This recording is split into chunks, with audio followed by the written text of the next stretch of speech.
Hello everyone! Ayan, chikahan muna tayo while inaantay ko yung anak ko sa school. Ayan.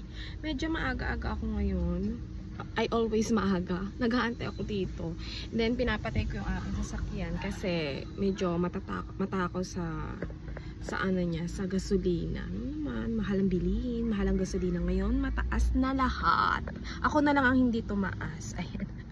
Yung sa likod ko, ayan, meron ako dyang badminton at saka meron ako dyang ball para sa basketball. Kaya lang kahapon di kami nakapag-basketball. Wait nyo na lang yung vlog ko para dun. Charot. Ayan, chika-chika muna tayo. Medyo hinaan ko lang yung boses ko. Baka may dumaan, sabihin, nagsasalita ako mag-isa. Yung pala kayo lang naman kausap ko. Ayan nga. Antay ako. Everyday ko tong ginagawa, guys. Dati, yung anak ko, sa preschool siya dito sa kabilang building. Ngayon naman sa kabila. Tanghali naman siya. Then hapon yung lalabas niya. Pero ako na naghahatid, ako din nagsusundo. Ngayon naman parang iba, yung husband ko yung naghahatid sa umaga kasi early, super early sila. Ngayon magiging more early kasi lilipat na kami medyo malayo. Ayan. So mas mahaba-haba yung biyahe.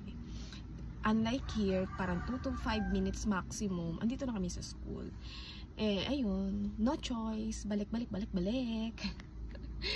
And then, ayan nga, ako ang sundo, siya naman hatid sa umaga. Then, every Biyernes, ayan, ako hatid sundo. Kasi, sobrang aga ng asawa kasi coding. Alam niyo naman, dito sa Pilipinas, uso ang coding.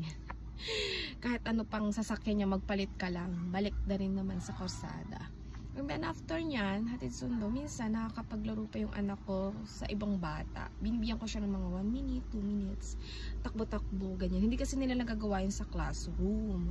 Kasi bawal. And then, minsan syempre, mga bata makukulit, mga naughty, or ano, ganun talaga.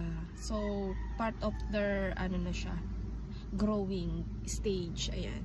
Dito pa nga lang ako sa sa grade 1 pa lang siya.